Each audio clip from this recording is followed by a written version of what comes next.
A very good morning and welcome to the Breakfast News on Rajya Sabha Television this Saturday morning. I'm Aishwarya Kapoor with you, and here are the latest headlines that we are tracking this hour. Donald Trump takes oath as the 45th President of the United States of America, vows to pursue America First policies. Prime Minister Modi congratulates Trump, says he looks forward to further deepen Indo-US ties. Centre clears the ordinance on Jallikattu, paves way for Tamil Nadu government to promulgate it. State Cabinet to meet today to clear it. Election Commission debars Niti Aayog from organising special Gram Sabhas in 5 poll-bound states. Still the elections are over, pulls them up for not consulting it.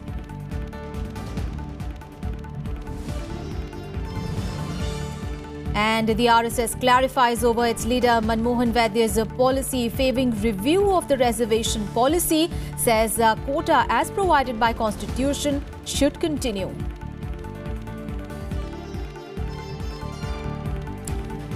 First up, national news. Well, the centre has cleared an ordinance on Jallikattu. Well, this paves the way for the Tamil Nadu government to promulgate it. Now, it has been sent to the state government without the need of referring it to the president. But the Tamil Nadu cabinet is now expected to meet this morning to clear it and recommend it to the governor for the promulgation. Well, the quick-paced developments came after Prime Minister Narendra Modi's assurance to Tamil Nadu Chief Minister O. Selvam. Remember, there have been protests across Tamil Nadu in the favour of lifting the ban on the bull taming sport that is held on Pongal.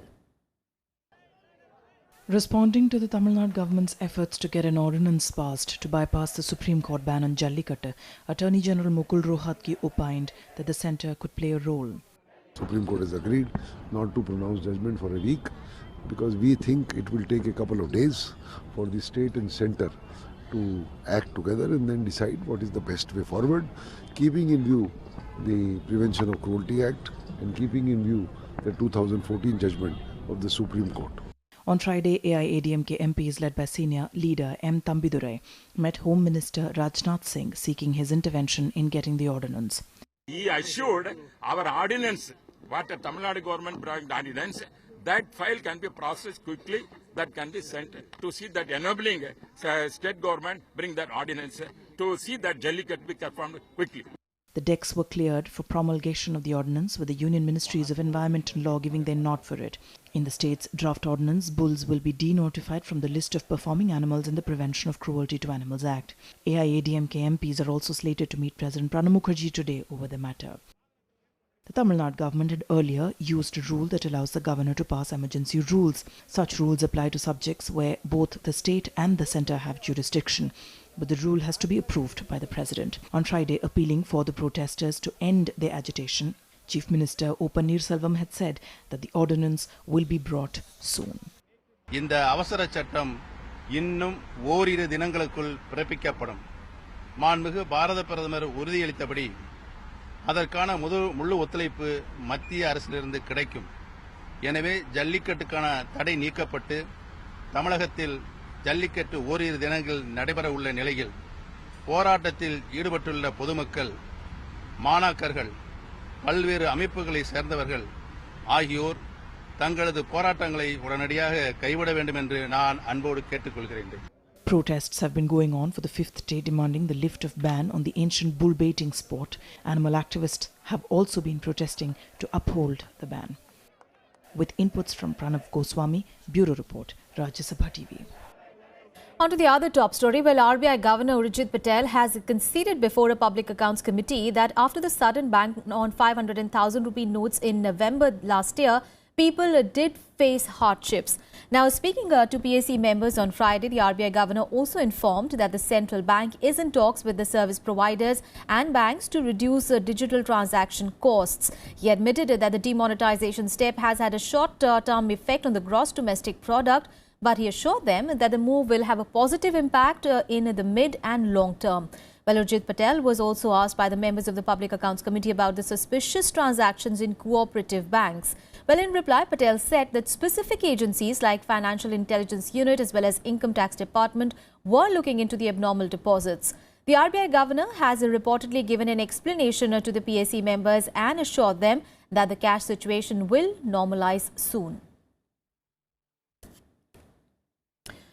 And the government has barred cooperative banks from accepting deposits under the Pradhan Mantri Garib Kalyan deposit schemes. Well, the move comes following reports of some cooperatives not following specified Know Your Customer norms as well as aiding laundering post-demonetization that was announced on 8th of November last year. Now, a number of cooperatives have also come under the scan of the income tax authorities as well as Enforcement Directorate for helping their customers launder money. Now, cooperative banks were allowed to take deposits of old currency notes when the demonetization was announced. Now, 6 days into demonetization, the RBI had barred these banks from exchanging old currency notes or accepting deposits. By that time, nearly 16,000 crores, however, had been deposited. Now, the deposit scheme is part of the taxation and investment regime for Pradhan Mantri Garib Kalyan Yojana 2016, under which a declarant has to deposit 25% of the declared undisclosed income in an authorized bank as notified by the government. They also have to pay 50% of the amount declared in tax and penalty.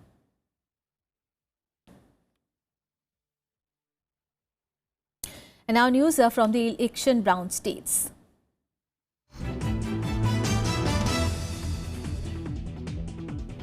Well, the Election Commission has given a go-ahead to the Defence Ministry to hold the Combined Commanders Conference in the capital city of poll-bound Uttarakhand.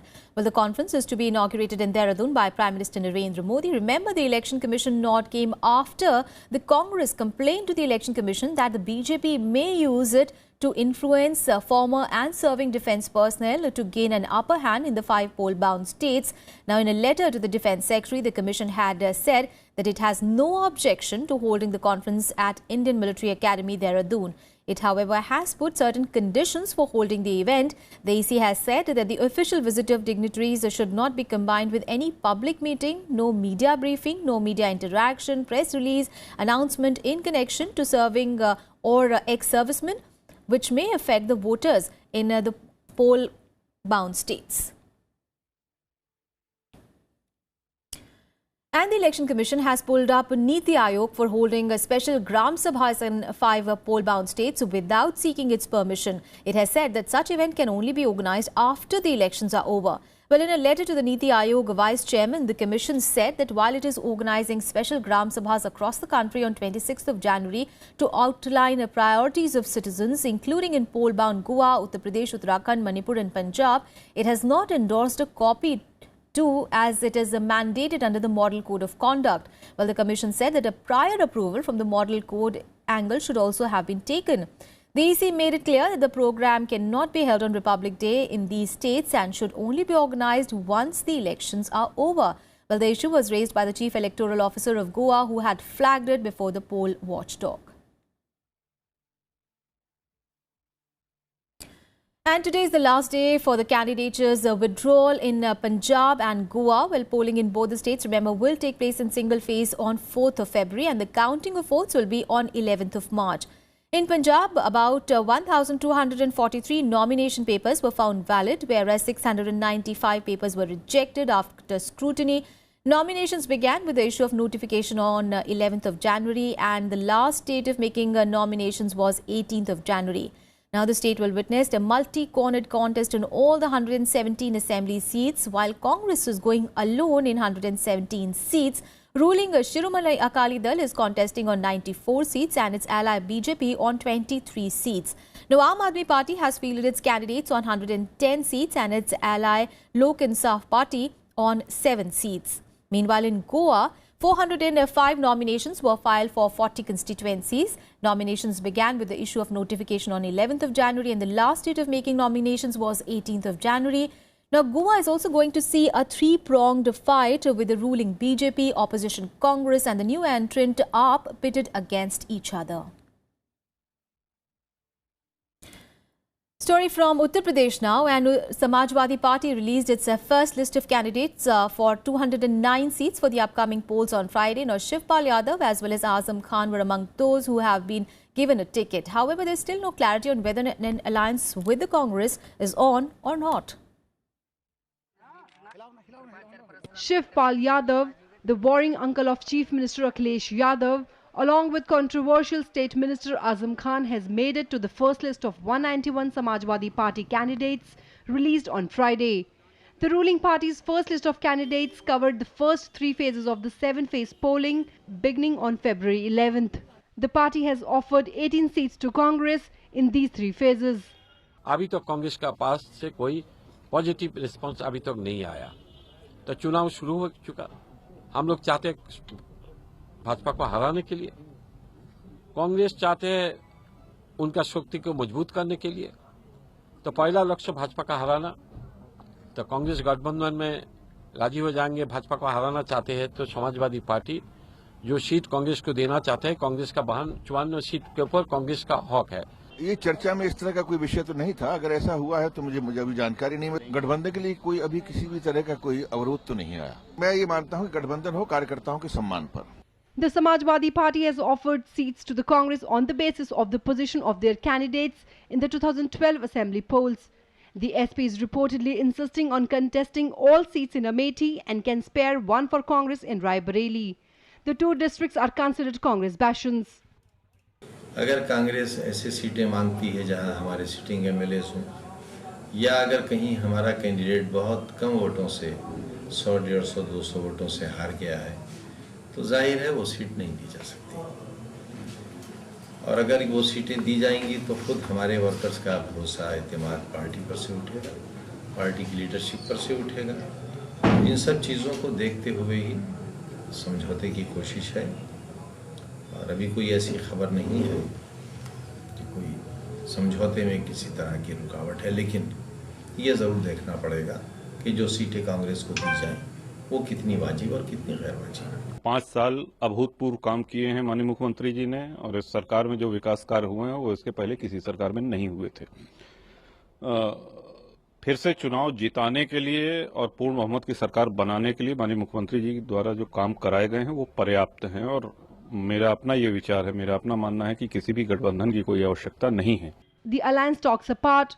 The inclusion of Shivpal in the first list of candidates indicates a reconciliation between Mulayam Singh Yadav and son Akhilesh Yadav. Bureau Report, Rajya Sabha TV. And on to some other news now. Well, the Election Commission has ordered the transfer of 13 district magistrates and 9 SSPs, including those of Lucknow and Amethi. Well, those transferred include DMs of Lucknow and Amethi and Superintendent of Police of Raebareli and Amethi. Well, in a letter to Uttar Pradesh Chief Secretary, the Commission said that the officials shall immediately be transferred. The district magistrates are also the district election officers during Assembly and Lok Sabha polls. Remember, Uttar Pradesh will have a 7-phase Assembly polls beginning 11th of February. News from Goa now. Well, Aam Aadmi Party National Convener and Delhi Chief Minister Arvind Kejriwal will be on a 3-day campaign tour to Goa for the upcoming assembly elections in the state. Now, during the tour, he will address various meetings. On the first day of his visit, Kejriwal will address meetings in Shiroda, Kurcharem and Sanguine constituencies. On Sunday, he will address meetings in Mandrim, Kortalam and Margao assembly segments. On the third day, we'll address public rallies in Aldora and St. Cruz constituencies. Well, the party has fielded candidates in all the 40 constituencies in the state. Goa will go to polls on 4th of February.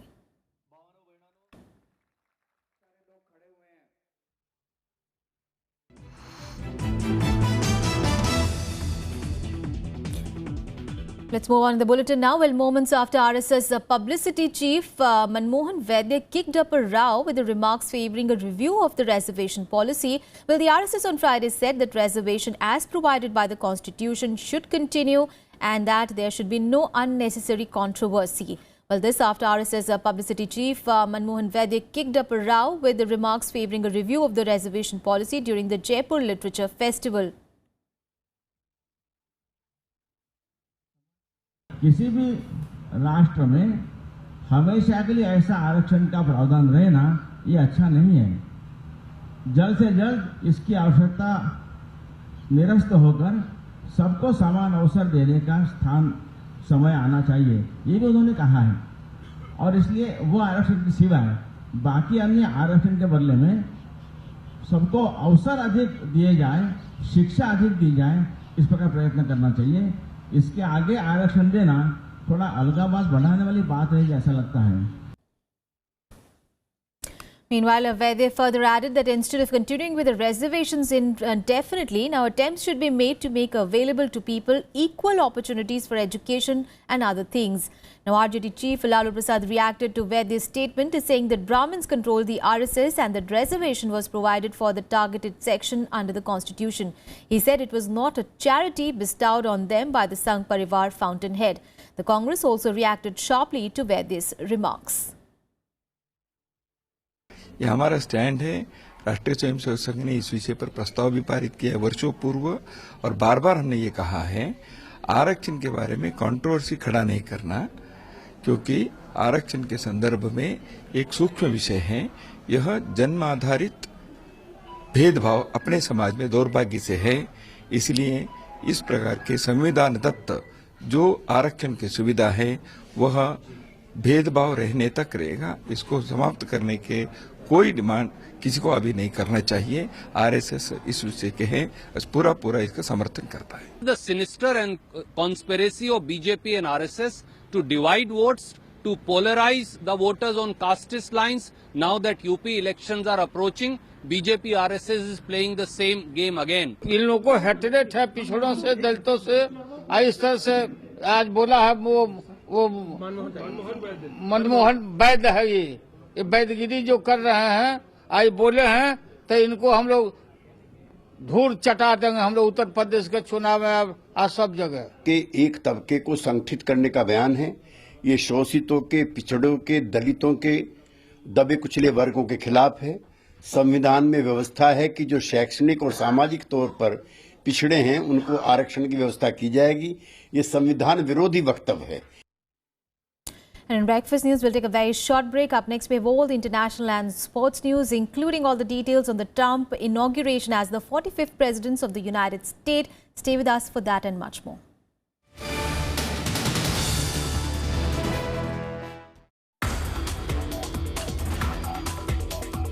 I was involved in the development almost all the missile systems which our country is seeing, like Agni series of missiles, Prithvi. We are famous for making the world best missile system. So I take pride in developing and delivering the world super-fast, supersonic cruise missile called BrahMos. We wanted to enhance the capabilities of a soldier. Watch Eureka with Dr. Sudhir Mishra, CEO and MD at BrahMos Aerospace. Only on Rajya Sabha Television. Welcome back. Now, Donald Trump was sworn in as the 45th President of the United States on Friday, taking the oath of office at the U.S. Capitol. Well, hundreds of thousands of jubilant supporters cheered the historic handover of power. There was a violent protest also reported from Washington as well as worldwide. Well, in the inaugural address that was populist, Trump gave an anti-establishment cry and vowed to pursue America First policies. Well, the moment marks the end of an improbable journey for the property tycoon after a campaign that was marked by a lot of controversies. Please raise your right hand and repeat after me. I, Donald John Trump, do solemnly swear. I, Donald John Trump, do solemnly swear that I will faithfully execute the office of President of the United States the office of President of the United States and will, to the best of my ability, preserve, protect, and defend the Constitution of the United States. So help me God. So help me God. Congratulations.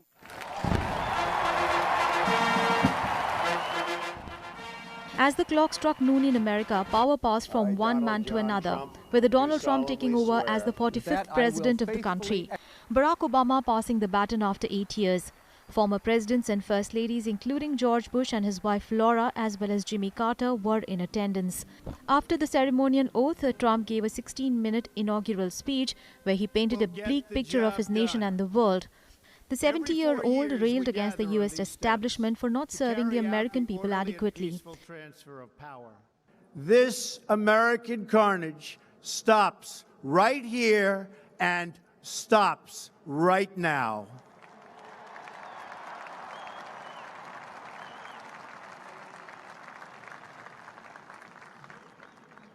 We are one nation, and their pain is our pain. Their dreams are our dreams, and their success will be our success. We share one heart, one home, and one glorious destiny. The oath of office I take today is an oath of allegiance to all Americans. He spoke of abandoned factories, rampant crime and a failed education system, pledging that his presidency would bring about change. We will reinforce old alliances and form new ones and unite the civilized world against radical Islamic terrorism, which we will eradicate completely from the face of the earth.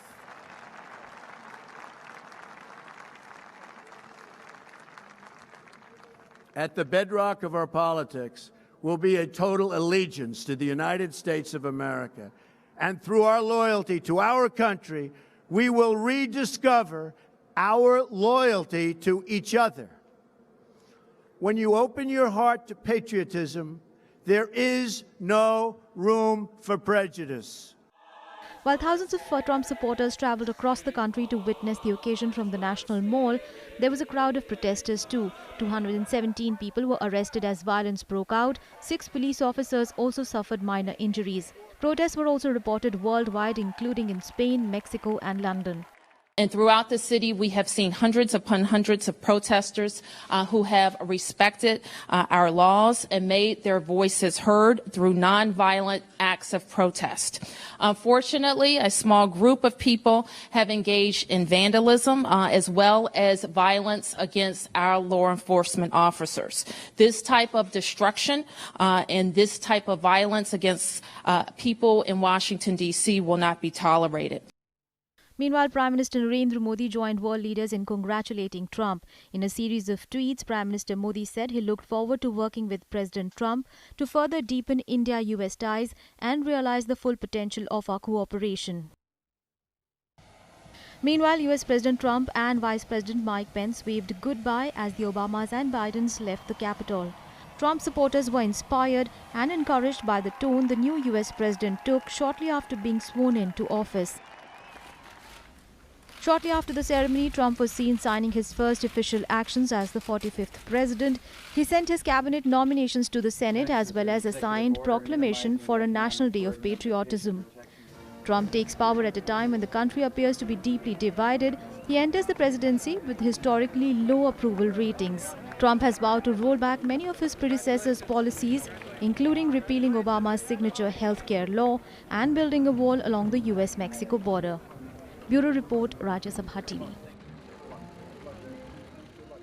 News now. Well, Indian ace shuttler Saina Nehwal advanced to the semi-finals of the Malaysian Open Grand Prix badminton tournament on Friday. Well, London Olympics bronze medalist Saina dished out a dominating show to edge past 8th seed Indonesian Fitriani 21-51, 15-21-14 in a 40-minute contest. Well, this was her third win over the world number 40.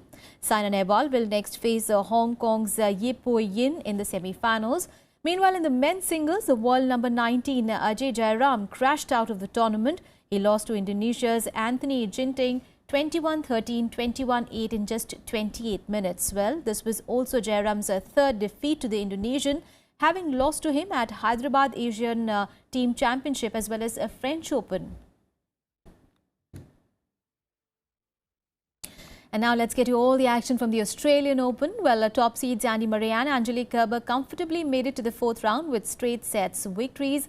Also, Sania Mirza and her doubles partner Barbara Strykova also advanced into the 3rd round of the women's doubles category.